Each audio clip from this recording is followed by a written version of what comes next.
নমস্কার বন্ধুরা, এই গরমে টক খেতে সবারই ভালো লাগে, তাই আজ নিয়ে এসে হাজির হলাম আমের আচার। আমের আচার বানাতে যা যা লাগছে: কাঁচা আম ফালি করে কেটে নিয়েছি, খেজুরের গুড়, শুকনো লঙ্কা এবং পাঁচফোড়ন। প্রথমে খালি কড়াইতে শুকনো জাল এবং পাঁচফোড়নটা টেলে গুঁড়ো করে নেব। দেখুন বন্ধুরা, আমার পাঁচফোড়ন এবং শুকনো লঙ্কাটা টেলে নেওয়া হয়ে গেল। এবার এটা মিক্সার জারে দিয়ে গুঁড়ো করে নিব।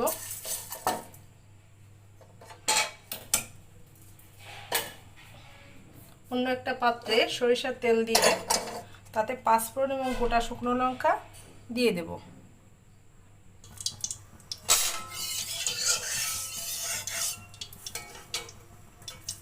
দিয়ে দিলাম তেলে পাঁচফোড়ন এবং শুকনো লঙ্কা।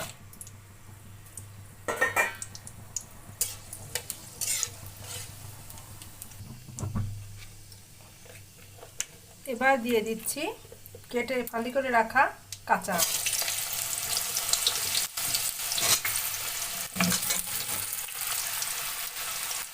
একে একে দিয়ে দেব লবণ, পরিমাণ মতো লবণ দিব এবং হলুদ দিয়ে দেব।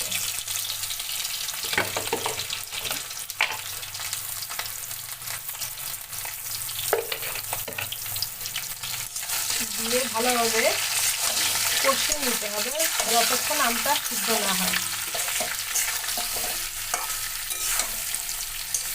এই আচারে খেজুরের গুড়টা ব্যবহার করার কারণে আচারটা অনেক বেশি খেতে সুস্বাদু লাগে। চিনি কিংবা আখের গুড়ে আচারটা তত ভালো মজে না, এই জন্য আমি আচারটাতে সবসময় খেজুরের গুড় ব্যবহার করি। আমি অল্প কিছু মিষ্টি অ্যাড করব।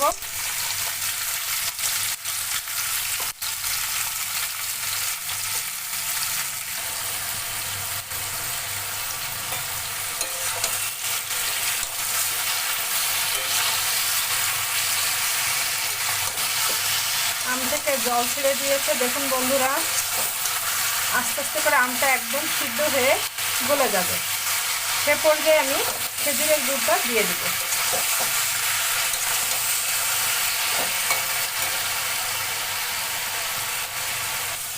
এবার দিয়ে দেব খেজুরের গুড়।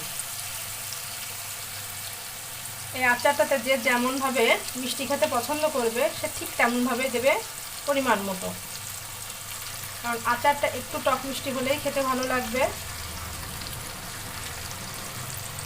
আমি এখানে 1.5 কেজি আমের জন্য 2 চামচ খেজুরের গুড় ব্যবহার করলাম।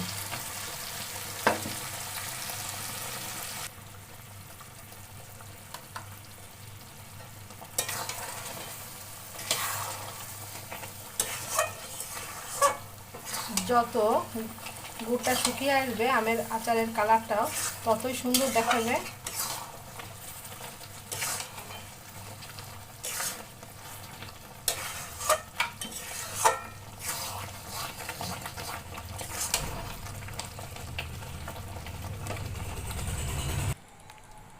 দেখুন বন্ধুরা, আমার আচার তৈরি শেষ। এ পর্যায়ে আমি দিয়ে দেব মশলা। ভেজে রাখা পাঁচফোড়ন এবং শুকনো জলের গুঁড়ো দিয়ে দিচ্ছি, দিয়ে গ্যাসের চুলাটা বন্ধ করে দিব। আমি খুব অল্পই মশলা ব্যবহার করেছি। তৈরি হয়ে গেল আমার টক মিষ্টি আমের আচার।